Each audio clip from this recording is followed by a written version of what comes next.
Hey everybody, welcome to Ramblings from the Warp, brought to you by Late Night Dice. Same three hosts we're always going to have. First, welcome to the First Ever Podcast. I want to introduce Kyle, one of my very good friends who's relatively new to the Wargaming group. Kyle, say hi to everybody. Hey everybody. I'm also joined by a very good friend of mine named Christian. I've known Christian for a couple of years now. We've been gaming for, I think, 3 years total. I'd also like to introduce him. Christian, say hi to everybody.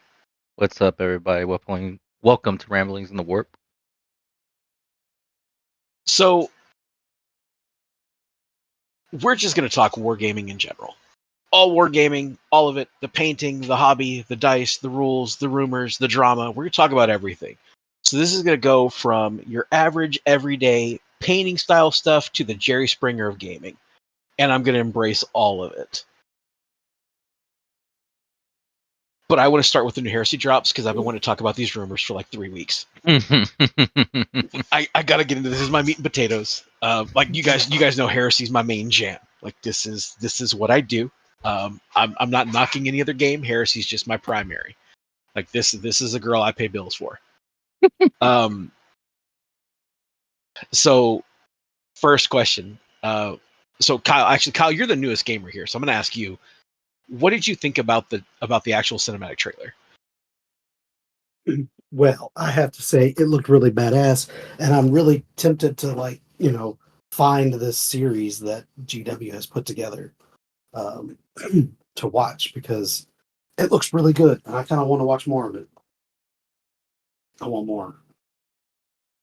So, I think that's like what really kicked it up a notch for me was the fact that they're leaning more into the Imperium side of things. So, like when you read all of the Horus Heresy novels, there aren't very many novels in that series that I'll be like, you can skip that one. There's almost none actually. And when you walk through them, like they do a really good job of painting the pictures of like everything all the way around. I love the fact that the new trailer leans into Malkador. I love the fact that it leans into more of the Custodians and Constantine Valdor. Like I love them being part of the main equation. And I'm really hoping that they're going to relaunch more Imperium stuff outside of just the generic power armor. Like I know that power armor is the focus of Horus Heresy, and that doesn't bother me. I love Space Marines. Like that's my jam. That's what I've played my whole life. But I'm hoping that we can see an expansion of more of the Imperium side of the story. Everything you see through the Horus Heresy books is a big conglomerate of like, the heresy started here. These guys stabbed these guys. These guys blew up these guys. These guys killed all these people.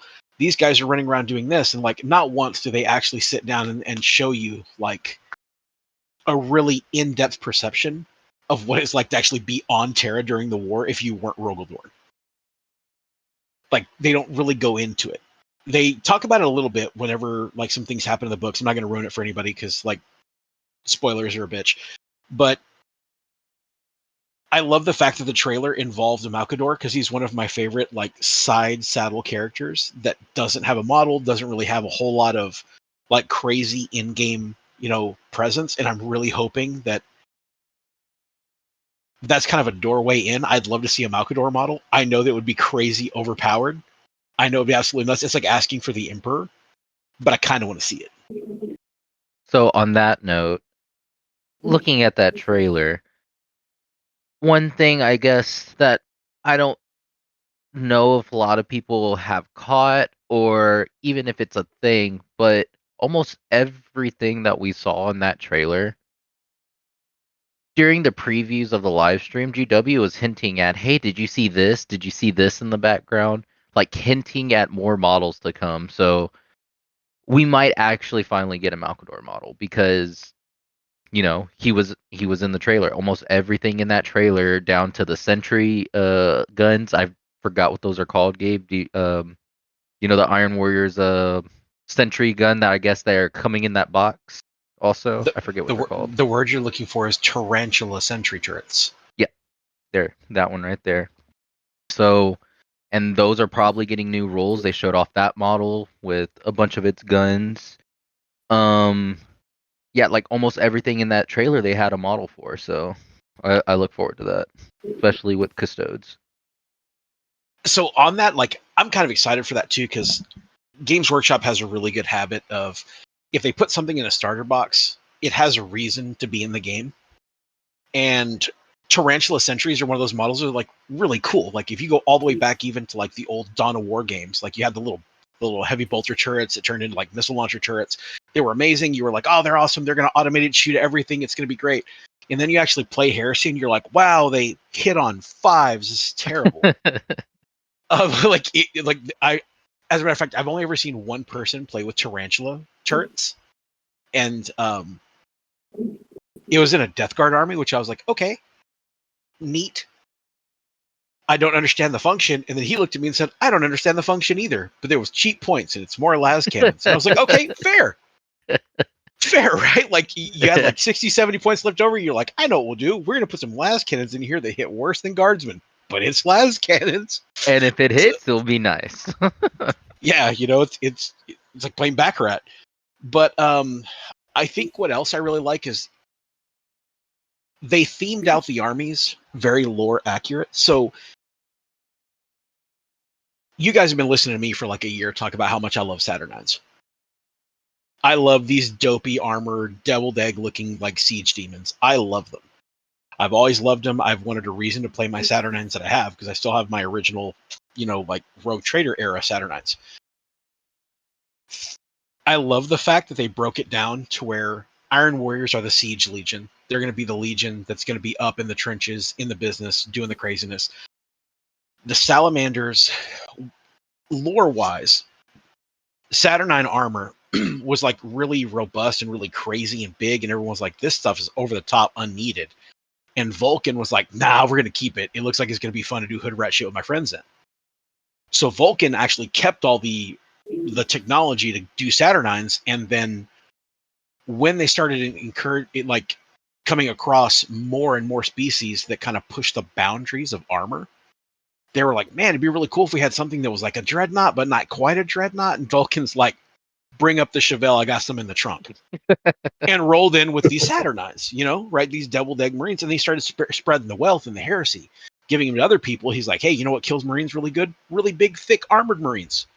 There's also like, in the back of my head, there's like this weird fan fiction crossover where like the aliens from Fifth Element show up and they're actually Saturnine Terminators. Love that shit. So I like that.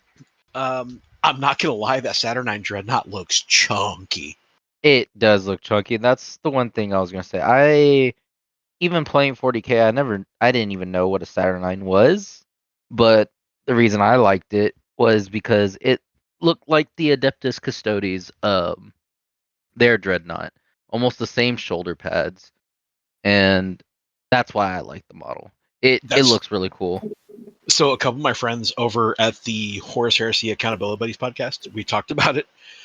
And they were like, yeah, this Dreadnought, it feels familiar. And I was like, you see, when a Leviathan Dreadnought and a Telemon Dreadnought really love each other, they make this thing. You get a Saturnine Dreadnought. Because, dude, it has the legs and the stance of a Leviathan. It's even got kind of the same chest pattern and the interiors, but then the shoulder pads scream Telemon Dreadnought, right? Yeah. I think what I'm most excited and terrified about is it looks like everything in that box set's holding a disintegrator gun of some variation. True. So that brings up a question for me being new. Mm-hmm. So is this Drop Site Massacre, they always go back to the beginning? Is this the first battlefield that kicked off Horus Heresy, the first event, or? Okay, so let's talk history, right? The Drop Site Massacre at Istvan, there were actually two separate massacres, right? You have the current one that everyone's talking about, which is the Drop Site Massacre of Istvan 5. Before Istvan 5, there was Istvan 4. In Istvan 4, you had Death Guard, Emperor's Children, Luna Wolves, and I believe there's another Legion. Don't quote me on that one. But they basically said, like, hey, leading up to it, they were basically taking a survey. Like when you're at work and they tell you, like, there's an anonymous survey, tell us how you feel about your boss. They kind of did that. And everyone who was just like, yeah, the Emperor's a really good guy, they were like, hey, you guys are first into the fray. And they were like, heck yeah, man. They put them all down there, and they're like, "Wait, what are we fighting?" And that's where Rylanor was. That's where Saul Tarvitz was. That's where even Lucius in the beginning was actually down there with Saul Tarvitz, because like that was his boy. You had some of the Death Guard guys going down there. You had all these, these guys who were loyalists, and then from space they were like, now virus bomb them. And it's really funny because it kind of shows where some legions pay tribute to other legions, like Death Guard are firing artillery and just hammering stuff. And they're like, "Have you heard those guns stop?" And they're like, "No, they keep holding up a fight." He goes, "But they dropped a virus bomb." They're like, "I don't think Death Guard care." Dude, the guns are going to keep firing, right? So they were really entrenched to a point where the virus bomb didn't kill them correctly. So then they basically went on like a ground crusade. And one of the really horrible things that happened was Lucius, being the prideful, arrogant prick that he is, was like, if I change sides, I can get more glory. So he changed sides, and he did his thing, killed Saul Tarvitz. That's where they basically separated what was going to be the guys who were going to go to HR were killed at Estevan 4. Right? Yeah. Then at Estevan 5, word got back to the Emperor because, come on, brain, don't fail me now. It was in the novel Flight of the Eisenstein, is when, I can't remember his name. Somebody who listens to this is going to call me an idiot, and I deserve it. He goes back. Rightfully so. Yeah, he goes back and tells Dorn, like, "Hey, bro, your brother's doing some really traitorous stuff. You may want to send out a posse." A whole bunch of Jerry Springer drama goes down, and the Emperor's like, "Okay, send some guys to go handle it." So they send the Iron Warriors, the Word Bearers, the Night Lords, the Salamanders, the Raven Guard,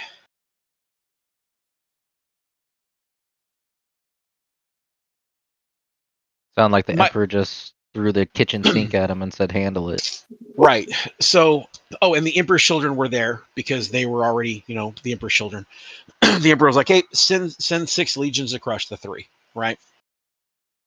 So Ferrus Manus and the Iron Hands, they drop. Vulcan and the Salamanders, they drop, and they're like, "What's up? I'm here to chew bubblegum and beat up traitors, and I'm all out of bubblegum. Let's go." And then they realize, like, oh, the Iron Warriors are not with us. The Word Bearers are not with us. The Night Lords are not with us. We're outnumbered like 8-2 now. And they get wrecked. That is Istvan 5. So this is what produces what later become known as the Shattered Legions. So the legions that get absolutely just destroyed at Istvan 5, like when I'm talking they get destroyed, Korax gets off the planet. Some remnants of the Salamanders and the Iron Hands get off the planet. And I'm talking like they're 80% depleted. Like they got wrecked. Right? And so Korax goes back to the Emperor, is like, "Hey, teach me how to rebuild my legion." And that spawns a whole nother side story that you guys should read about. The Salamanders run around yelling Vulcan lives at the top of their lungs, completely on superstition. And so you end up getting the reason the rules for the Shattered Legion exist is because you got war bands of mixed legions fighting together consistently for the first time. So you had loyalists who were Emperor's children, and you had loyalists that were, say like Iron Warriors and some other guys kind of blended in. And then later on, you see detachments of other war bands like White Scars or Blood Angels, whatever, that are just basically disjointed from their legions. And they all come together to create what are called the Shattered Legions, which are basically just a conglomerate of, like, there's no real heavy command structure like you'd see in a standard Legion war. Instead, you have real, like, guerrilla warfare style, like, adapting everybody's mentality for the betterment of the group kind of thing.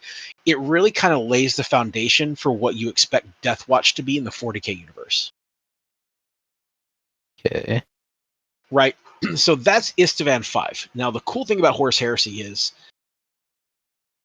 there are so many stories that never got fleshed out that they can do this as many times as they want. We're going back to the Drop Site Massacre, right?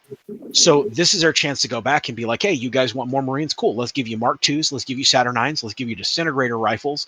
Let's give you disintegrator plasma rifles. Let's give you plasma something. I don't know what that weapon is in that Saturn IX Dreadnought. I'm guessing it's a Super Mac plasma something or another. And a big like FU I said, gun. and like I said, a lot of the models that are in that box, it looks like they're holding disintegrator rifles, which are really rare in current Heresy, but were really common in Siege War during the Crusade. So you're seeing stuff that isn't existing in the current storyline because a lot of it was lost in the early stages of the Heresy, you know? I don't know how much you guys know about dreadnoughts, but that's why we have Castroferum dreadnoughts. They're cheap, simple, and easy to make. That's why you have a lot of them. They're still around in the 40k universe.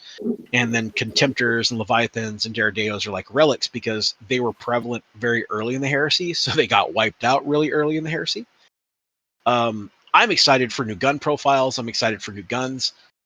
I'm also excited, not so much from a business standpoint, but from a game standpoint, that they're actually putting tokens in the boxes now. Yeah, I saw that they're putting, I believe it's like pinned, stunned. There's two more. I forgot what they're. Yeah, so that's another really interesting part is so pinned has been a thing. And the four things they're putting in are pinned, suppressed, stunned, and routed. Yep. Pinned has always been a thing. You guys are very familiar with this. Kyle, you use a lot of snipers. Christian, you're playing Iron Warriors. You guys know all about pinned, whether you like it or not. Love it. Okay. So routed, we already have. That's falling back. Right? Now, whether or not they're going to change the definition of what falling back is, or if that incurs like a new test or a new mechanic, I'm excited to see that. Stunned, I feel like stunned is basically just going to be a carryover from what we see in vehicles from stunned, which, you know, snapshots only, you can only move a certain distance. You know, you may not be able to perform like, you know, in the 40k aspect, if you're battle shocked, you can't perform an action. There may be something where a stunned unit, much like a pinned unit, can't hold an objective or something like that. But suppressed is brand new. I believe they have suppressed in 40k. I don't know if it's the same, but it's about basically having a sheer amount of fire. Like if you fire at someone and they're suppressed, I believe it's like minus 1 to hit on the shoot back because you just have an overwhelming amount of firepower coming at you. Right. And that's kind of what they alluded to, which I'm kind of excited about, a new game mechanic. I like the idea of bringing back some of the second ed stuff. So some of the stuff on the stat lines that you saw, like cool and things like that, intelligence, those are throwbacks to second ed. I'm kind of curious how they're going to tie them all together. Second edition 40k? Yeah. Okay. So there's okay. So second edition 40k was crazy. Vehicles didn't have just arcs; they had damage grids. So it was a lot like BattleTech, where you would roll to hit a tank and it'd be like, okay, what grid did you hit? And you'd have to like do a bunch of stuff to see where you hit on the tank. And you could literally open up on a tank with like a whole salvo of ammunition and maybe not even really hurt that tank unless you like sheared it to death. Now what I am suspicious of, I'm very cautiously optimistic about third edition, but they did do something that alarms me. What alarms you gave? What's making your head cannon twitch? What's Okay. So here's what I'm gonna say. I'm gonna preface this before I say it. I've seen a lot of people in the community that are pissing, bitching, and moaning about how damage profiles carried over from 40k to 30k. So for all of my Horus Heresy players out there, I want to say this with my entire chest so that you guys can hear me and understand that I hear what you're saying and I understand. You have already had damage profiles. That's what Brutal was. That's what Exactly. Exoshock was. You had damage profiles. Okay? You had them. They existed. Brutal 2, Brutal 3, that's damage 2 or damage 3. It's the same thing. You had it. Exoshock. Score a penetrating hit on a tank. You roll the dice up. It's like, hey, you get more penetrating hits. Neat. That could also be translated over to a vehicle damage profile. You've had it. Okay? Here's my concern. Please don't give tanks damage profiles. Don't give wound profiles. Please don't do that to me, Games Workshop. Please don't do that to me. I do not want to see 35 hit point Spartans. I don't want to see that. But I also understand that the damage profile was basically a streamline of the Brutal system. And I'm hoping that we're going to see something along the lines of, and this is just me, you pretty much just talking to myself, because I think it'd be a really cool mechanic. I would love to see damage profiles where they relate to instant death. Where, like, hey, if a weapon is damaged like 3 or higher, it causes instant death. I would like to see that, because that reconveys that nature of like a very damaging weapon. You know, you guys have heard me say it before. Body armor doesn't stop 50 cal. Right? So I can imagine a world where a regular Space Marine is like, oh yeah, that guy's got a power fist. I can take one hit. No, you can't. You're a ketchup packet. So I'm curious how damage is going to work, and I'm also curious how the weapon profiles are going to work, in the sense of they added like a new one, which is like an IM and an AM, and then an SM. Yep. I'm not 100% sure how those are going to function. Like I said, I'm cautiously optimistic. What I want to see from this edition is I do want to see streamlining, but I don't want to see simplification, if that translates. Yeah, so the weapons profile, we could go over that later. Because it's basically the same thing. I think they just cleaned it up a little bit more to once you learn what they're talking about from like initiative and actions and stuff like that. Like it makes a lot more sense. It's just I think it's a little bit cleaned up. But as you were talking about weapons, wanting to see bigger weapons, and like you said, a bigger weapon should be able to shoot through body armor. Now, going back to, I guess, how we were talking about the story and the lore of this Drop Site Massacre, usually you said they make these books, they have these events. Horus Heresy is about narrative standpoint. So I'm guessing we're going to get a narrative battle between, will it be Salamanders and Iron Warriors, or will it be whatever Legion you want to play, considering all these models are going to be able to paint. They're not specifically for this or the other. They're made for every single Legion. So if we're going to talk about just historically, right? The first iteration of Horus Heresy, you have to remember the first run of Horus Heresy 1.0 ran for around 15 years before we got 2.0. I might be a little off on that number, but if I remember correctly, Horus Heresy 1.0 dropped in 2008 and ran until we got 2.0, which I think we got 2.0 6 years ago. I think. I think we got it in 2020. I think we got it in 2018 or 2019. I can't remember because yeah. It's a lot. So in Heresy 1.0, what you got was the Age of Darkness book. Boom, you got the red books, right? And then systematically throughout that entire storyline, and this is where the Horus Heresy players, guys, I love you.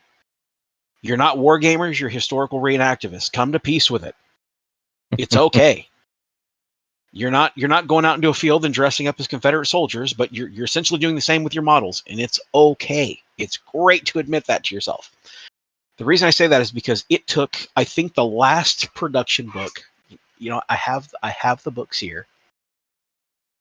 The last book that came out was the Dark Angels book, I believe. And when that book dropped, I think it was like 3 years before we got 2.0. So when you really look at it, the first, let me see here. Okay, so the original Horus Heresy rulebook, like the first one, dropped in the first Horus Heresy book. Let me look. I'm looking this up because I don't want to misstate this. So the first Age of Darkness book. Oh, just give me the date, you fickle bastard. I'm going to have to Google this. I feel inadequate. Well, while you look that up, the only reason why I was asking is also just because it's narrative based. I've never played, I would say, one of the narrative battles in the book. So I was wondering how they work that out. Because is it just going to be a whole bunch of Iron Warrior Tactical Mark II Marines running at a whole bunch of Saturnine? Like, I don't know if that So feels any like. Now that part of the question I can answer. I can answer pretty straightforward. All of the books have always been a narrative progression, right? And so what you saw, and even with the books we saw in 2.0, if you guys go through and read your expansion books, you had the Liber Astartes book and the Liber Hereticus book that dropped right off the bat, right? After that, you had the Imperium drop, and then you had Mechanicum drop, and you had a couple other ones. But the other things that came out is you had little PDFs, and you had expansion books like the Siege of Cathonia and the expansion unit book that had Fulgrim, Transfigured, and all that stuff in it. In those books, there are battles. There are narrative battles that you can fight for games, where it gives you your deployment and your rules and your victory conditions for both sides, and you're working stuff out. When you go back and look at the original 1.0 books, right? The first book that dropped was Horus Heresy Betrayal. And in that book, when you open up that Betrayal book, the missions that it gives you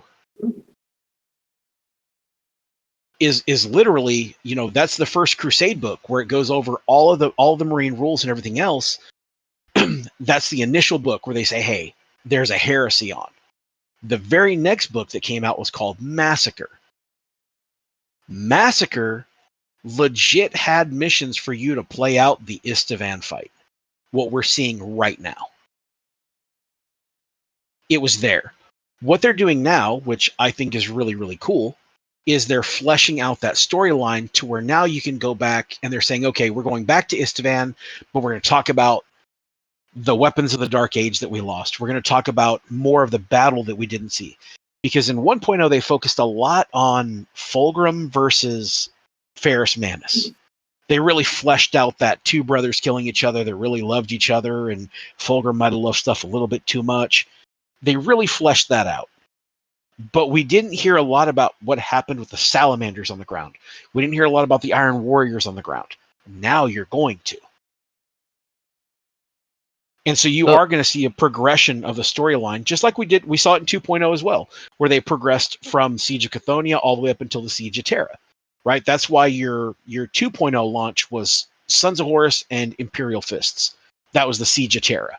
So now they're basically jumping back to the beginning, because that's the cool thing about Horus Heresy versus some other game systems, like 40K or BattleTech or some other games out there. The stories are progressing, whereas Horus Heresy, you can always go back and tell some story that was untold before, which is what they're doing with this drop. So I'm guess what I'm also trying to ask, just for people that are probably new to the Horus Heresy, because yes, I would say 40K is a big community, but not a lot of people know about the Horus Heresy games. They know about the novels, they know about everything.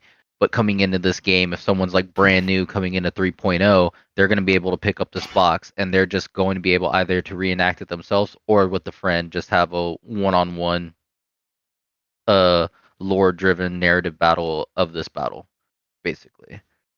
Where it's just, I guess, TAC Marines versus Saturnine? That's kind of what it looked like in the trailer. Well, yeah, because again, what I was saying was Saturnine was very heavily used by Salamanders. Yeah. Iron Warriors fight more like it's like digging a trench with a wooden spoon. You can dig the trench, it's just the hard way to do it. That's what Iron Warriors are. They throw bodies and numbers, logistics and tactics at the job until it goes. There's even a story about Iron Warriors where they're fighting a alien species called the Harud. And the Harud literally, like when you touch them or they got close to you, it would age you. There were Space Marines actually dying of old age fighting the Harud because of what they did to time, right? And they're like, okay, keep doing what you're doing. Keep doing what you're doing. Portarabo's like, just keep fighting the good fight. And one of the commanders went to him and said, hey, can we try a different approach? And Portarabo was like, oh, I get it. You're a bitch. I'm sending you over here because you don't have what it takes to fight this fight. And he's like, I just thought maybe we didn't want to go at him until we look like Gandalf. But okay. That's how Iron Warriors are, right? So yeah, they're going to have that going on. Now, what I also like about that is it reflects heavily on the concept that the salamanders were outnumbered when they hit the ground, which is 100% true. You have to remember, everyone knew there was going to be a fight at that planet that was going to be very lopsided, except for the Loyalist legions. So the book is very accurate. You know, there's a Hydra turret set up because Iron Warriors knew they were going to be there. They have all the guns, and from what it looks like in the book, they have the right guns for the job. Disintegrator rifles are gross. They're disgusting. They're so good that up until this point, I think there's only actually one production GW model that actually came with a disintegrator gun. And it is a very rare model. I think it was the 40th anniversary or the 35th anniversary model for the Space Marine. He was in Mark 6 armor with a beaky helmet, and he's like hunched over like the Hunchback of Notre Dame, and he's holding this disintegrator rifle. Everyone knows about the model, and almost no one owns it because they're like, who the hell needs a disintegrator gun? And then I think I have that model, actually. Right. Like it's a model that a lot of people have seen. It's a very iconic model that a lot of guys like collected for the sake of collecting them, but no one ever played them. And then I remember my buddy Joel up in Dallas was like, hey, I'm building an army. I need to collect a bunch of these little disintegrator guns. So he was trying to collect them because at some point it was either in 1.0, I think it was in 1.0, there was a way you could add one disintegrator gun to each one of his squads. I think he was playing Dark Angels. You could add one to the squads. So he was looking for these models to put in his squads to make disintegrator rifles. And there's ways to do it with some other legions now. I know that Raven Guard have some ways to get disintegrator rifles right now in 2.0. There's some ways to do it, but you don't see it a lot. What you most commonly see it on are more attacks, where somebody drops in with 2 disintegrator pistols, and they basically just go full high noon until they blow themselves up with instant death because they have Gets Hot. So I'm excited to see new weapons. I'm excited to see that battle, you know, regular Marines versus Saturnines versus a Saturnine Dreadnought that I think looks like a walking building with legs. That thing is chunky. I was looking at the side-by-side comparisons, and it's about as tall as an Armiger. Yeah, that's pretty fucking scary. That's a scary thought right there. That's a lot of armor. That's a lot of model. And you know, one of the things that I really, really enjoy about that box as well is looking at the models and looking at the art and looking at everything on it. What I like about this reveal, and I think it's coming across that way from just listening to us ramble about this. You're looking at it from like models you see and stuff. I'm also looking at it out of the effort they put into the detail of that video. There's always, I think I've watched it only like 3 times, but every time I watch it, I find something different.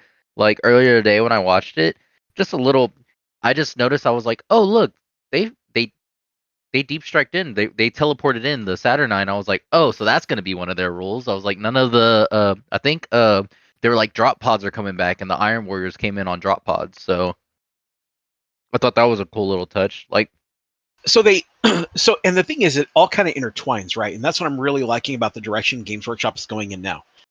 A lot of the guys a lot of the old heads in Heresy, and I'm going to call you old heads, guys, whoever you listen to, don't take it personal, but you are old heads. You've been here for a while. They're not necessarily gatekeepy about the game. They just want you to play the game the right way. I'm sure that you guys have experienced that now with playing some more of the Heresy guys outside of our group. Is a lot of these guys are not necessarily gatekeeping the game, but they have a certain what's the word I'm looking for here? A certain decorum of how you're supposed to play the game. I love the fact that Games Workshop has leaned into it, but they've done it in a very creative way where they say, hey, here in Warhammer 40K, we have brand new drop pods that are modeled a very specific way to clear up rules questions and clear up this and clear up that. Then they drop a new box and they're like, hey, you're getting drop pods back and you're getting new models and you're getting new cool stuff. And they're making it to where the games are still separate, but they're getting equal attention essentially from Games Workshop itself. Because I know there for a while, a lot of us, me included, they were doing the Heresy Thursday drops, and they were like, yeah, look at the new Arvis Lander. And I'm like, who the hell asked for that?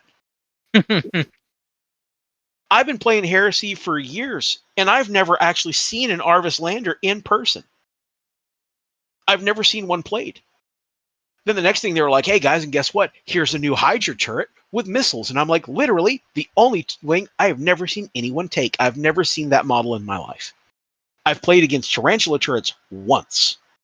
And that was las cannons. No one said, hey, let me pay for the turret that hits on 5s with a weapon loadout that's the same cost as a las cannon, but worse. Said no one ever. Right? But I love the fact that there's going to be something lined up with this. My ideal thing is that they find a way to make those sentry turrets operate similar to how Ultramarines operate now.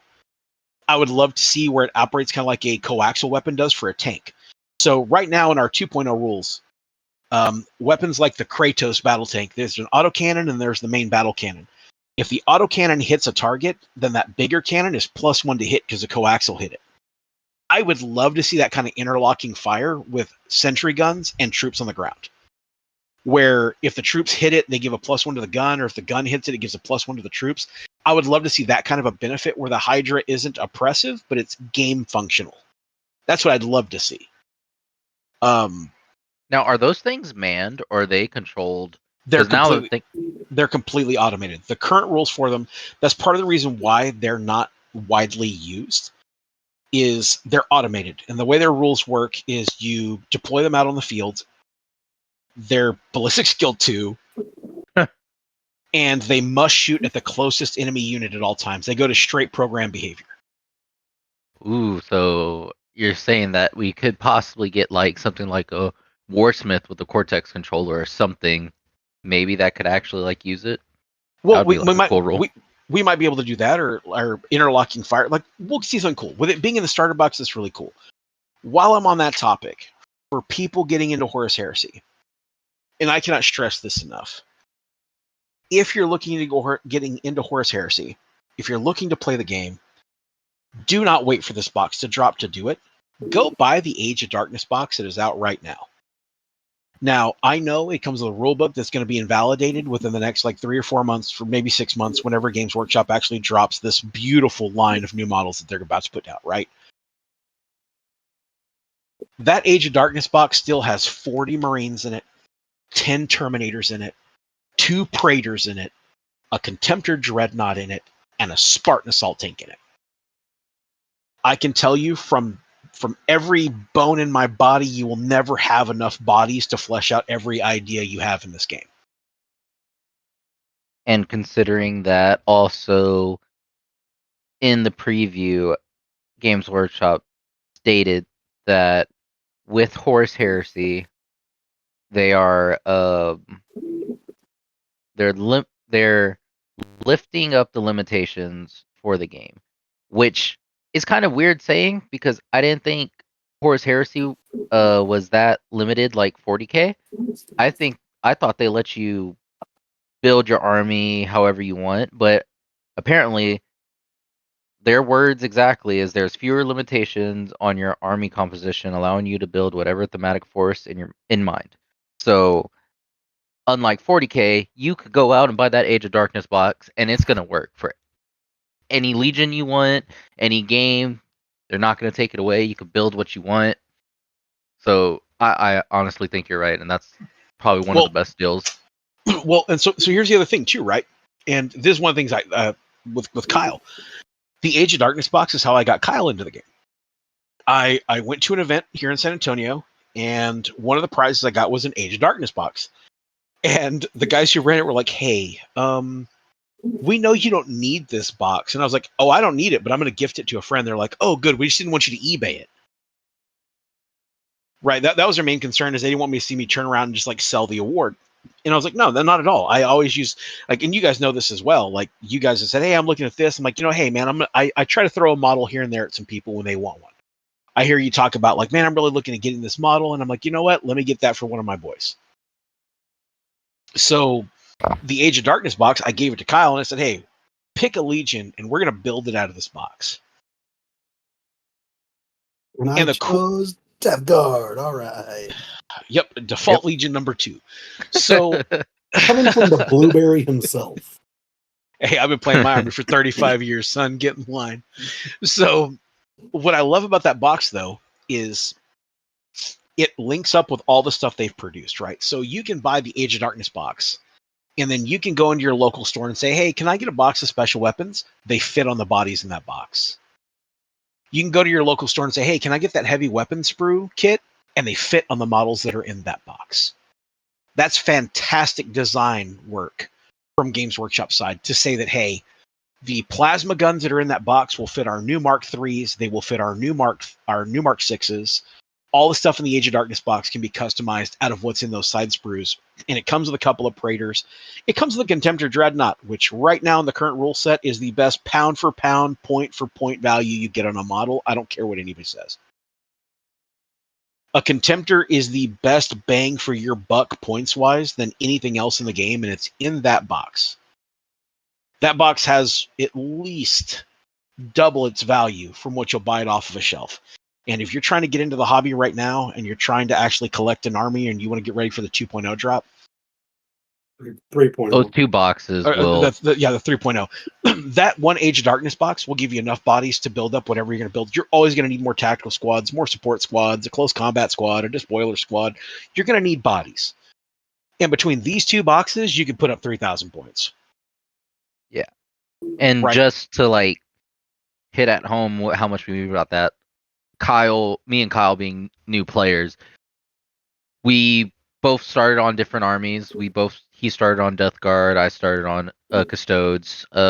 We jumped to 2 different armies to try them out recently this year. He's on Thousand Sons and I'm on Iron Warriors. But to hit home at how good this is, how did you feel, Kyle, when you not playing at all, first playing with the Death Guard until now? Like, how much did that box offer you? Did you feel like it was viable? The army that you made, were you able to take it to a tournament and actually feel good at your results? Like, how do you feel about that box? Oh, I thoroughly enjoyed the Death Guard. They were, they had a lot of easy to understand rules. That box made it very simple. I think the only thing we added to that box that wasn't, the only thing we added to that army that wasn't in the box was Mortarion and some Death Shroud. Right? No. Grave Wardens. No. So we kit bashed the Grave Wardens. Yeah. Oh, okay. So we took, so when we built the box, you were like, "Man, I really like these Grave Wardens." Like, you know what? We got 10 Cataphracting in the box. Death Guard it up. we have access to a company to make some bits. Let's make them Death Shroud or Grave Wardens. So we kit bashed them into Grave Wardens. Yeah. And then we added Mortarion, which was a completely out of the box kind of add, and that was just because it was quick points. It got you to 3,500, and you got to play with a demigod. Like, what's not to like? Right. Yeah, that was definitely a fan service kind of army. But I did take it to a tournament or 2. I didn't do very well. My dice betrayed me a lot.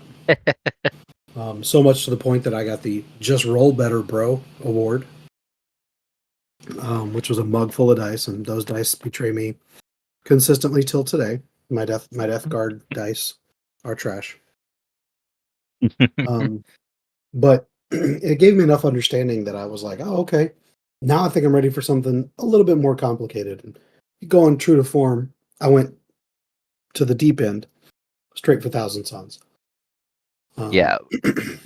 Kicking my ass, but you know what? I'm getting it.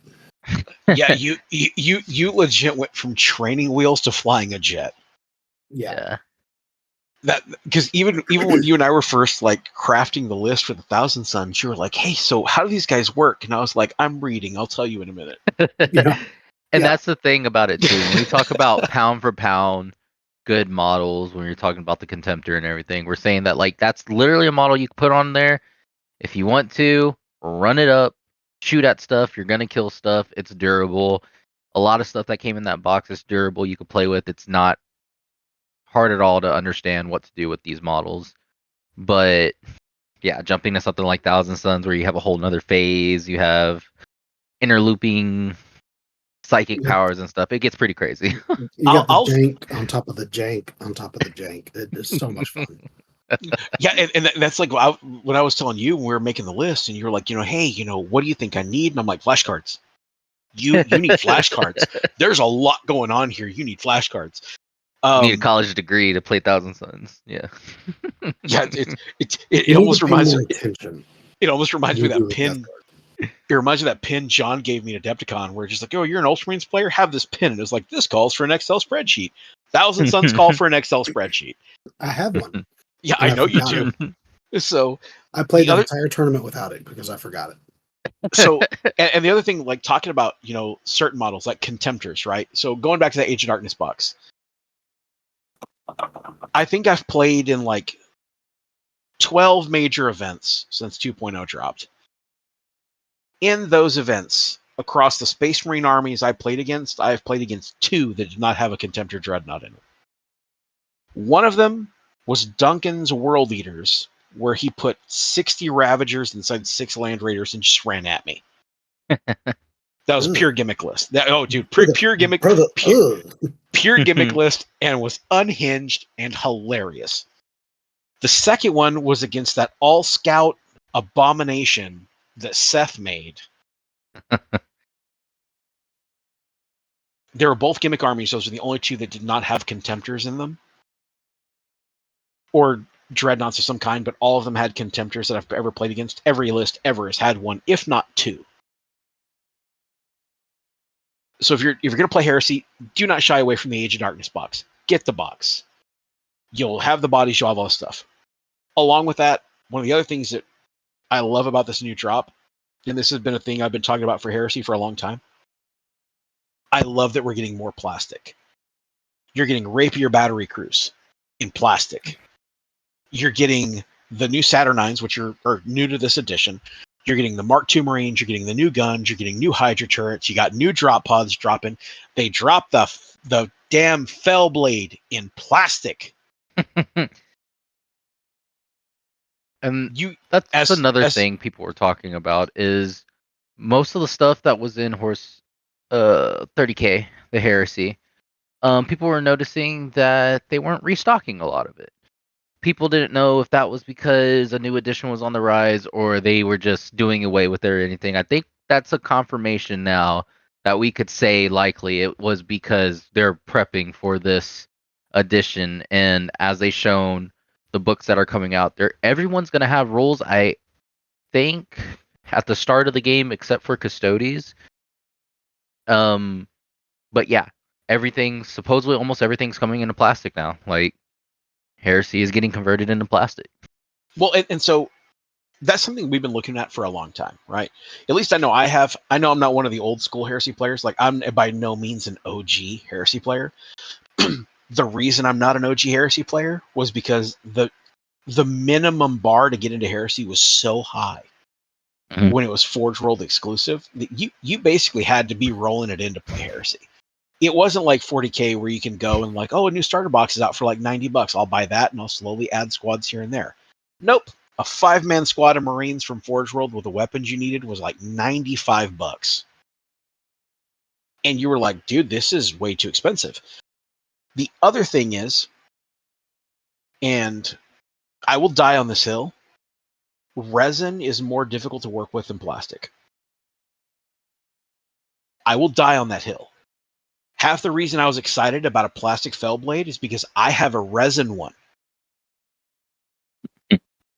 And resin fell blades were rough. I have 2 resin Spartans. And I have to have a special box to carry them in because they're just chunks of resin. They're so heavy. My fell blade weighs every bit as much as my Thunderhawk. They're the same weight, right? But I love my fell blade, and I would love to find reasons to play my fell blade. I'm hoping with this new 2.0 drop, they found a way to implement more of it, right? Fell blades going to plastic, Bane blades went to plastic, the Whirlwind Scorpiuses, the Typhons, the Spartans, all that stuff is going to plastic, which is, as they start selling out of the resin ones, they take them off the website, and then we start getting the plastic ones. That's kind of been the rotation we saw. We saw Dreadnoughts go away, they came back with plastic. We saw the Predators go away, they came back as plastic. I like plastic. It's cheaper, it's more affordable. The second reason I like plastic is because I can walk into my local game store and buy it off the wall. And I will always support a local game store. Whatever, frontline store you have, it gives you a chance to support them more, because it used to be, if you wanted to buy, we dealt with this when we were building our armies. If you wanted to go and buy a Primarch, even now, if you want to buy a Primarch, you got to get it from the website direct. That's still not going to be a model that's stocked in a store, which I understand that's a very exclusive model. Cool. But if you want, up until now, if you wanted certain tanks, you had to order them from the store. You wanted certain troops, you had to order them from the store. If you wanted certain weapons, you had to order them from the store. And even further back, when we had the Forge World separation, you couldn't even go into a Games Workshop store and order Forge World there for a while. You had to order directly from Forge World. They would only ship it to you directly. It was rough. It was a nightmare. So getting into Heresy was really expensive. I love the fact that plastic has kind of revolutionized it, because it used to be the only plastic kits you could get were the Betrayal Calth box and the Burning of Prospero box, which when 2.0 dropped, the Betrayal Calth boxes, I could have sold a kidney to buy 2 of them. They were alarmingly expensive. Burning of Prospero, that's a box that you probably would have liked, Christian, because it was half Custodian, half Space Wolf. Nice. No, half Custodian, half Thousand Suns with a couple of Space Wolves in there. It was a weird box, but it came with T-Suns, it came with Space Marines, it came with Custodians. Crazy box set. Was really, really cool. But that was the only plastic you really had. So with more models being in plastic, the models are more durable. They don't break as easily. I know you guys are having hell with your resin models sometimes. I'm just thinking on that subject. Imagine how heavy that Saturnine freaking Dread would be made out of resin, bro. That would have been a chunky boy. I've got 2 resin Leviathans upstairs. I have an idea. Yeah. I have an idea of how heavy Yeah. it would be. It would be chunks. Chunky.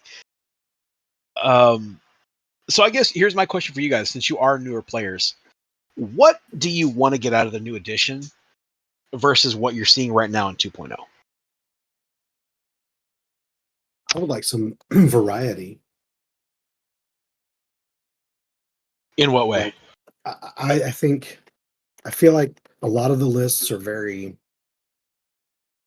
samesies.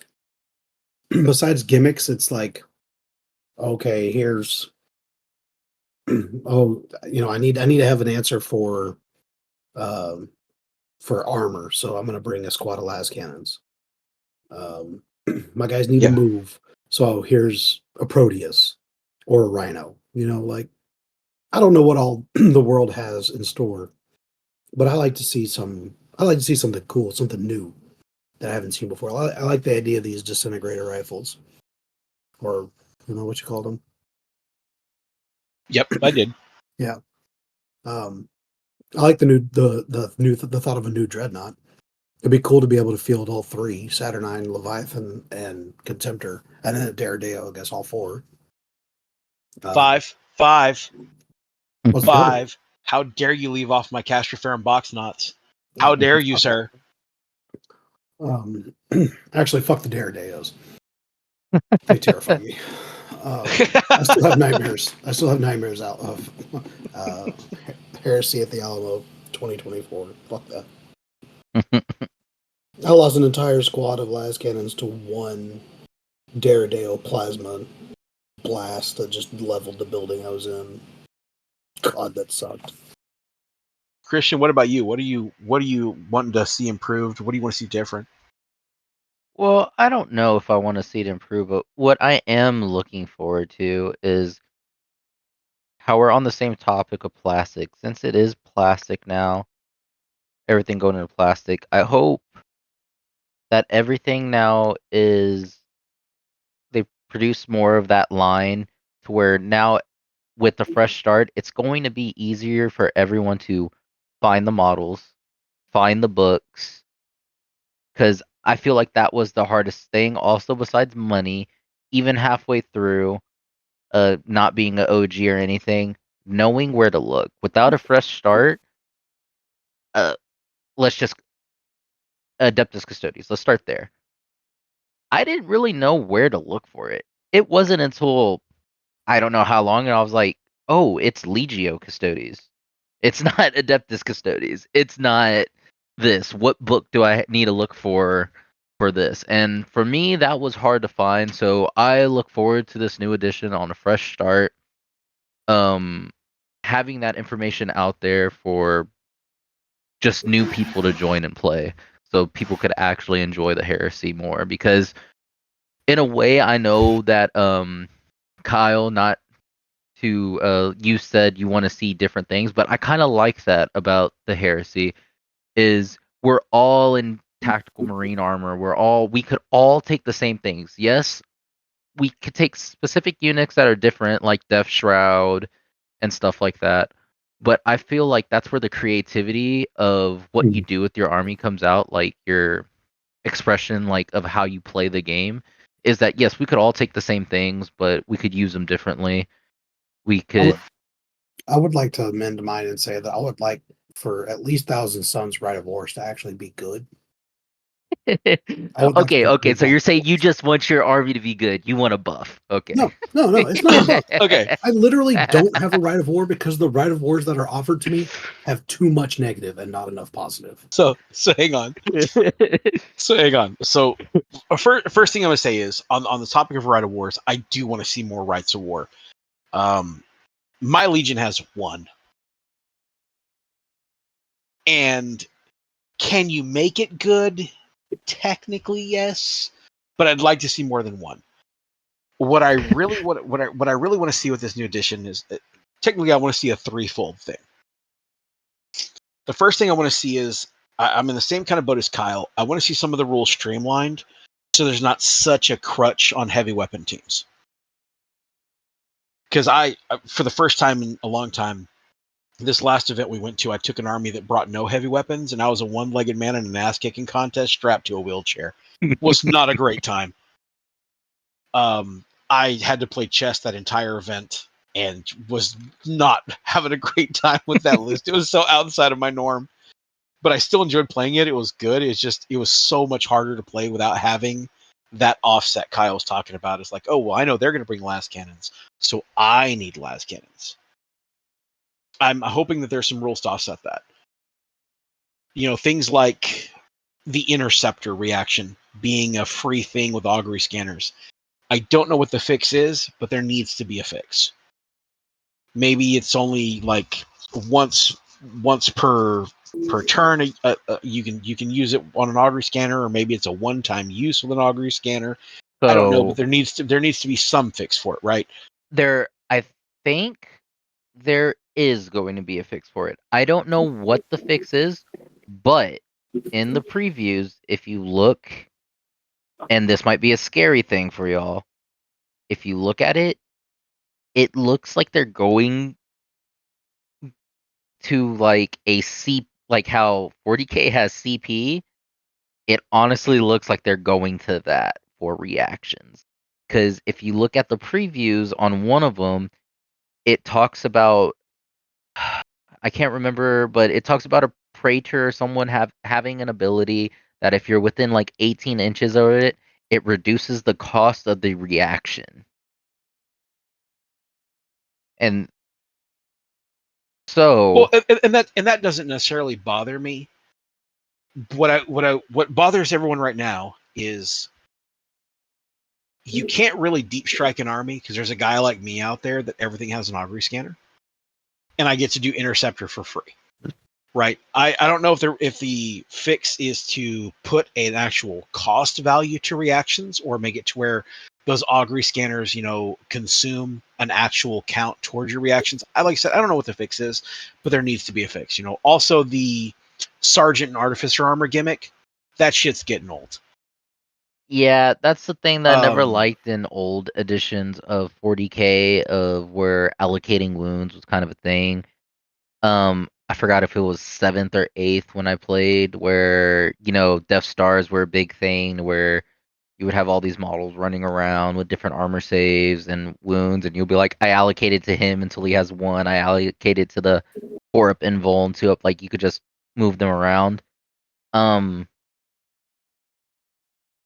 I think that needs to be changed because it doesn't feel good when someone hits you with like 30 shots and you're like, I'm gonna take it on my sergeant, and he saves them all just because you somehow, by the grace of the emperor, you just didn't roll a single one. Now on one side, I know there's a lot of guys out there that follow that Canoptica, whatever that made up book is, and they're like, oh yeah, the sergeant can only take as many armor saves as it is initiative value.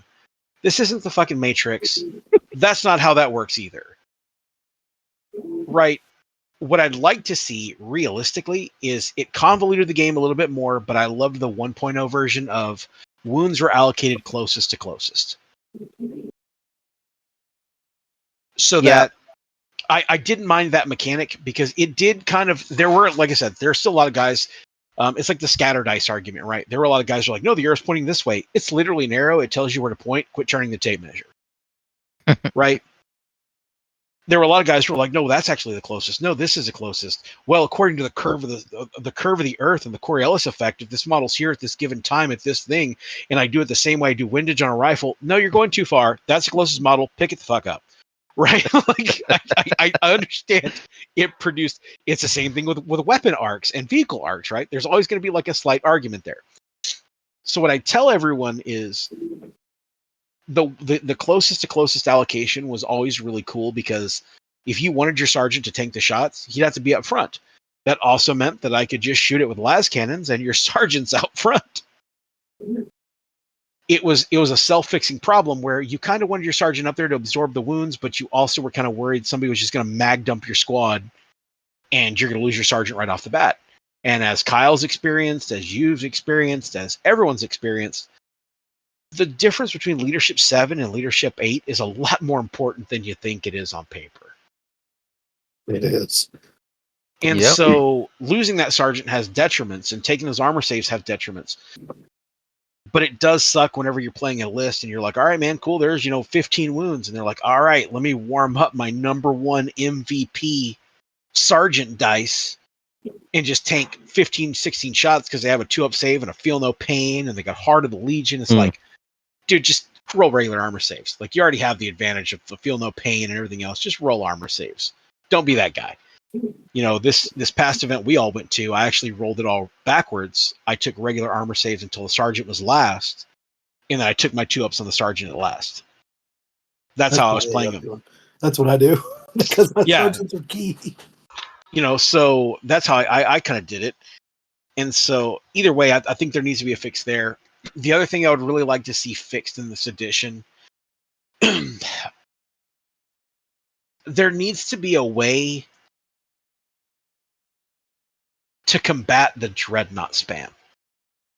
I don't know if it's taking dreadnoughts back to armor profiles or what it may be.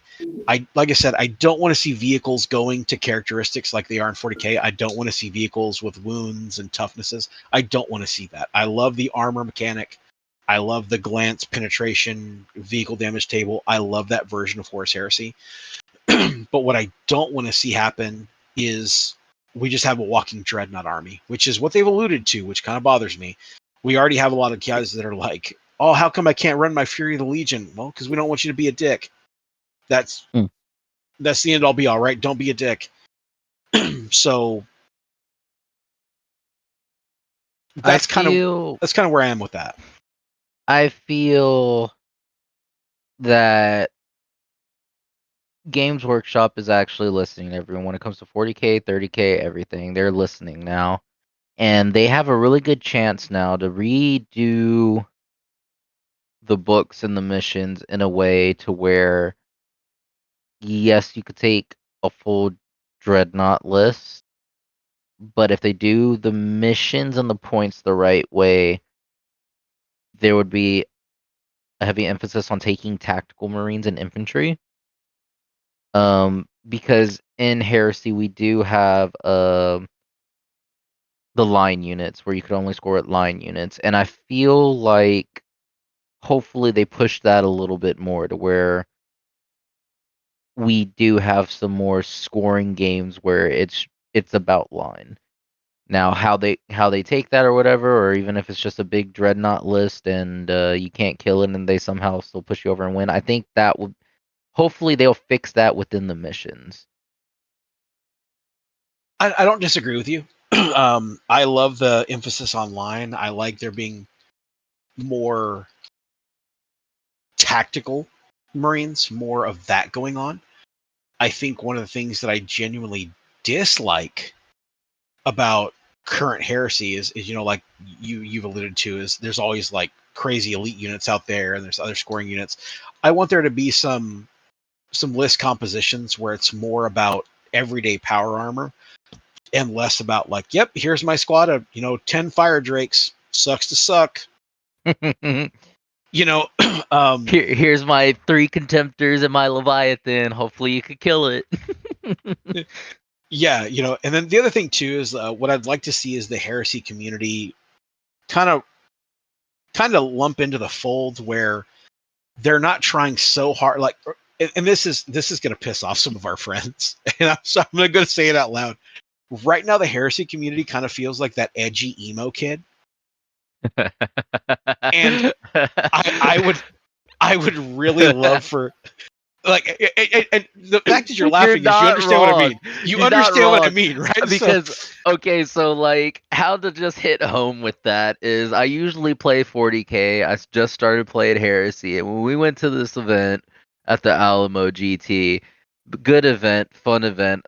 People should come out more for the Heresy. But like I said, not a lot of people know Heresy. So these 40K guys that were going to the event, big event for 40K too, they were looking at us and like, what the hell is that? Because more of its narrative based. So we had a bunch of crazy terrain out there, crazy cool missions and stuff. And they were kind of like, what are these guys doing in the corner? Like, what are these weirdos doing? So I do understand what you mean about that. Yeah. I really would just like to see Heresy stop being the edgy emo kid who's like keeps burning his mouth because he can't wait for his coffee to be cool. I really want to see us get past that to where we're more in like the, hey, GW's trying to listen. They're trying to do some cool stuff for us. Now, they're like, don't be wrong. 3rd edition may drop, and I may hit you guys up tomorrow and be like, I hate this rule set.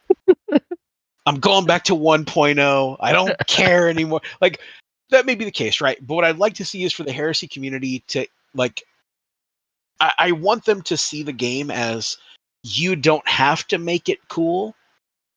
It already is.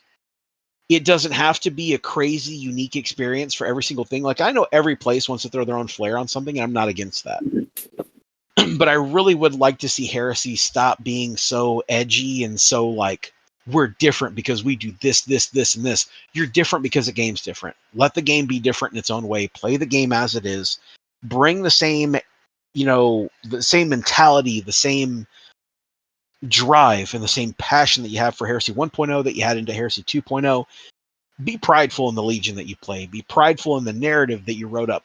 One of my favorite people to play, realistically, I've played him at 2 Alamos and at a Heresy now. I think everyone here has played against Richard. I love Yep. playing against him because he has a narrative for his army when he plays it. I love that. I love the fact that when you talk to him, he's like, yeah, these guys are called the Firewalkers because they once ran through a field of phosphex and they made it through the other side. That's dope. I'm glad you have a story. That's awesome. Kyle's out here like, hey, I call this squad Imodium because they always have a headache. I love it. Right? So, so, so I love we need a the counter for Kyle how many times that they failed their psychic test. oh no, he did the math himself. He's like I deployed. He's like, throughout the course of this mission, I deployed 75 scouts and 35 of them were killed by perils of the warp. Like he kept a track. It was worse than that. It was 75. I lost 4 to bullets, and I think I lost 60 to perils of the warp. Yeah. So Yeah. I want to see that same narrative driven concept, right? I still want everyone to be historical reenactivists. And I love the fact that Heresy isn't, they're not historically competitive games. They're historically narrative games. I love that concept. I love it a lot. I got my ass kicked. I got my ass kicked most of that tournament, and I still enjoyed it because it wasn't competitive. Now, in that same thread, I'm going to say this again, which is probably going to piss off some Heresy players. Stop finding narrative ways to build shit kicker lists and then say they're not shit kicker lists. I think we're giving the wrong tone of saying it's not competitive. Because in my mindset, looking in, everything is competitive, but you have a certain elegance with it with the Horus Heresy, as in, and I think this is and this is going to be weird because the beauty of the Horus Heresy is that there's not enough info out there for it, and I keep on looking. And once there is enough info on it, that's where metas are built. That's how stuff is built, and you see people copying pasta lists. That's how 40K is ran. I think a lot of people don't like that, and some do. It's whatever. Whatever you like is what you like. But I do agree with Gabe. Every legion has their cheese. It has something in there that you could take to a 10 and be good with it. Just don't try to like, because the other people don't have it, and you'd be like, no, it's not good. It's not. Yes, no, it is competitive, bro.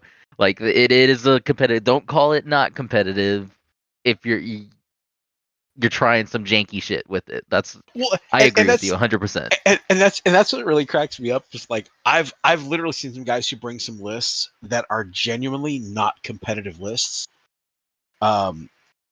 Richard's one. No, his list actually is like nice. When I looked at his list, I was like, this year was better. Yeah, well, even last year, like looking at his list, I'm like, dude, these lists are actually pretty well put together. They're pretty well put together lists. He has a theme to them. They're pretty good. I think the main thing is he misses out on 1 or 2 key mechanics that take it down from a 10 down to like a 7, right? So like, okay, so hang on, let me finish this thread to put it all together. So Imperial Fist, you take warders, you don't give them an apothecary. That's your dialing it back. Still a good unit, still in a great Rite of War and Stone Gauntlet, but you didn't give it an apothecary, so that's just 1 ticker down from the 10, right? You brought it down a notch. You bring 2 dreadnoughts, but you don't kit them out to the 9s. Cool, you brought it back a little bit. You put some guys in rhinos instead of, doing other kind of, jank or any other kind of weird mechanic. You bring it back a little bit. I like the way his lists are well put together. There's a lot of players like that have really well put together lists, and they're not oppressive as they could be. And if you play the list well, it's going to play well. It's going to be fairly competitive, but it's not inherently oppressive from the get-go. Believe me, I have some lists stored away in really dark places that are like, if there's ever a person who provokes this, like it'll turn into I will turn to that meme of somebody in the background, but like, he needs to leave. I already know how that goes, right? So there's reasons those lists shouldn't see the light of day. I also think that Heresy players need to come to peace with the idea that it's okay to have a good list. It's okay to have it and not have to play it like you're playing for a World Cup. You know, one of my favorite sayings that I've heard from a lot of really cool players in Heresy is they're like, we're not playing for money here. Because you're not. Because you're not, right? This isn't, no one's knocking down the doors to be like, who's the best Heresy player out there? We need to give this guy a $30 million endorsement Let's deal. give him a contract. Yeah, let's get this guy an endorsement deal to be our Heresy guy. No, instead is, you know, what you see at some of the bigger conventions like Adepticon in the Heresy halls, or even in like Dallas Open or at Heresy Warzone down in Houston. What you see a lot of is, hey, that guy was a really cool game. I'm going to buy him a beer, or they'll give you a free beer token, or, you know, hey, I made these templates, these speed templates for everyone I played against. Here, have a speed template. Or, hey, I made these objective markers. Have a set of objective markers because you're my opponent. You know, we had a cool game, and a lot of really cool theme stuff for the events. You see a lot of that. You don't see a lot of guys who are like, well, I came here to win, and if your feelings are hurt, you know, just know there's an open bar. Best luck to whoever wins. Cool. You also don't see a lot of the weird like team dynamic, which I kind of like about 40K. I'm not gonna lie, I like the fact there's guys out there in like themed jerseys and shirts that are like Team Ramrod. Like, I love it. I wish we had more of it in Horus Heresy, but there's not a lot of team mechanics. That was one of the really good big breaths of fresh air we got from Adepticon this year, was the big team tournament, the 4v4s with rotating partners. I thought that was a really awesome game mechanic. I enjoyed the shit out of that game. I'd like to play a tournament like that. It was great, man. And I got to hang out with my buddy Eric South. Shout out to Eric South, because I miss playing with that old bastard. I used to line up across from that guy like 6,000 points, and he did nothing but sword and board custodes. And I was like, Jesus, it's like facing a golden banana. And I loved those games. I love playing with those guys. They're a lot of fun. And so I love that dynamic about Heresy. I always have. I've always loved it. I've also, you know, loved the guys who are like, I built this army just to see what stupid things I could do with it. You know, one of our friends up in Dallas has an entire army that is Cobra Commander themed. And when you played against him, he gave you a pin that said, you know, Cobra Enemy from the old G.I. Joe stuff. Really cool army. Also had to carry Band-Aids because all the antennas on the tanks, he replaced them with acupuncture needles. Which just sounds like a dumbass idea.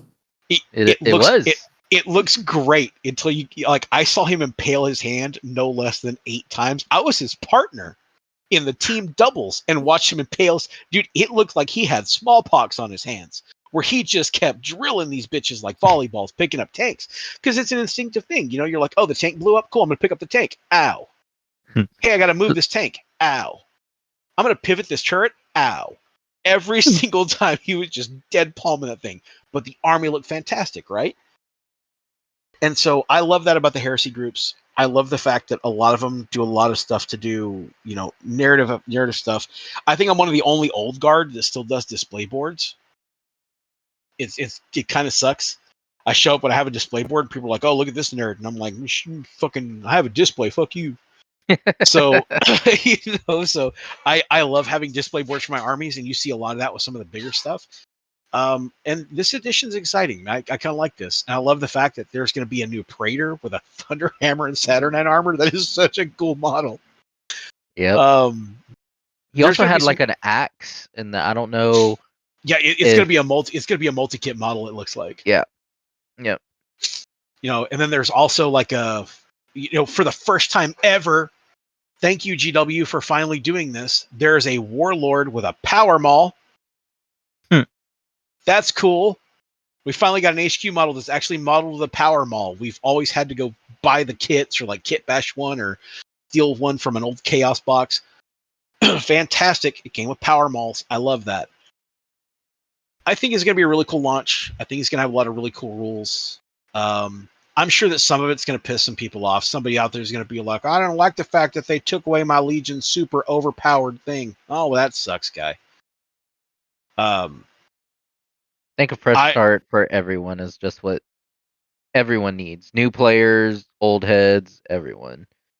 Well, and that was and that was the cool thing about the 2.0 drop was when they dropped 2.0, a lot of guys were like, "Oh, I don't like it. I'm going to play 1.0." I'm like, "Okay, I mean, it's okay to be wrong." And so, the game went on. The game went on. The game went on. The only thing I don't want to see is much like they say, "Don't California my Texas." Please don't 40K my Heresy. There are some differences that need to stay in the games. Like there's some lines that need to not be crossed, and as long as we can maintain that, I'm totally cool with the new edition. I want to see them streamline some rules, but I don't want to see the game simplified to a point of being like upgraded hero clicks. I love that they're producing tokens. That's cool. I love that the game it's still template based. I know that Salamanders and Iron Warrior armies are absolutely stoked to have a free transfer sheet. So on that topic, I think also that GW is going to keep 40K as the competitive, like they're going to make tournament packs for it and stuff. And I really think that the Horus Heresy side is just going to be still lore driven, still going to be. Hopefully, we don't see updates like crazy. I think they're just going to let it. This one, with everything they have coming out, looks like they've been working on it for a while. Supposedly, from other sites, they've been testing it for a while. And they're probably just going to fucking say, here you go. Here's the game. I don't know. See you again in another 3 years. But and that's kind of how 2.0 went. I mean, you really think about it. 2.0 dropped, and since then we've really only ever had like 2 FAQs. Mm-hmm. And I think one of those FAQs was specifically only to address Fulmintar's Terminators, and they were like, let's throw some other stuff in there so it doesn't look like targeting. I'm 100% convinced of that, because after Lake Hammer that year when I used those Fulmintar's Terminators, I don't know if one of you fuckers wrote an email or like I don't know what you guys did, but it was like the next week they got nerfed with a bat. But yeah, like I'm excited about it, and I love seeing Saturnine's back. I know a lot of guys don't like those models; they're like they look stupid. I think they're amazing, and if you don't like them, then I don't know. But I'm excited about that. They have done a lot of work in the background, because I love the fact that the Rapier battery crews went to plastic. The Fellblade went to plastic, which means we're probably going to see a plastic falchion pretty soon. I'm stoked about it. I think it's going to be a great time. What I'll say is, this is our first podcast recording, and we're going to wrap up here in a second. If you're listening to us, thanks. If you made it this far. Yeah, if you made it this far, yeah. It's been a lot of rambling from the warp today. pretty long first episode. What I will say is, if you have any questions about Heresy, if you're a player that hasn't ever played Heresy, reach out to us. If you are an old head and you want to talk about, Heresy, or whatever it may be, if you think I'm wrong and you want to have an argument with me, I'll take that too. As long as we're growing the game, we're all enjoying the game, you're helping your fellow gamers up, you're helping everything out. I'm always going to be here for the hobby. I know a lot of people saw me step back. I took a big step back from 40K because I really went full tilt into Heresy when 2.0 dropped, but I still talk 40K. I still, do a lot of that. I still play all my little side games. I still play my board games. I still do all that stuff on the side. So we'll take any conversation, whether it be Heresy, whether it be 40K, I'll take it. So another thing I'll tell you is I love to list build. I love to list craft. I'm sure you guys can attest to that. I love to build lists. It's not only just like building lists, it's we get to learn new things, because there's a lot, like I said back in the beginning, there's a lot of things that even people that have been playing this game for a while don't know about other armies because they're in different books. So yeah, list building is fun. I think we could make a whole podcast off of it. Like there's a lot that comes with list building, and we enjoy it. Yeah, and I'd be more than happy to have those kind of conversations. So, Kyle, Christian, you guys have anything else to add? Anything else you want to talk about? No, we've got a whole section on our Discord dedicated to list building. This is a fairly new community, of course, so we are fleshing it out as we go along. But we've got a list building and we've got a Horus Heresy chat. So come check us out. Yeah, Yeah. on that note, please be patient with me. I lick Windows. This is gonna go slow. So only thing I have to add is yes, we're preparing for the new edition. We wanted to get this out before the new edition, but that does not mean if you have any questions about 2.0, if you have any questions about any other edition, come to us. We'll figure it out together. We'll learn together. We're just trying to grow the community, and no matter what game you play, just come have your thoughts about it, and it's probably something we could look into. But yeah, that's all I have. Yeah, and with all that, I mean, I think pretty much anything hobby related is on the table. If you want to talk about, kitting out your models, you want to do some cool stuff. Everybody's got friends everywhere. You want to talk about painting? I gotcha. We can talk about painting. We can talk about a lot of things. Realistically, the whole purpose of this is just to ramble into the warp. And once it makes it back out, we talk about it. With that being said, thanks for listening to our first ever recording from Ramblings of the Warp, brought to you by Late Night Dice. I look forward to meeting more people, talking to more people, having conversations. I look forward to hearing more about this past edition, your past games, and the edition to come. And we'll catch you on the next episode.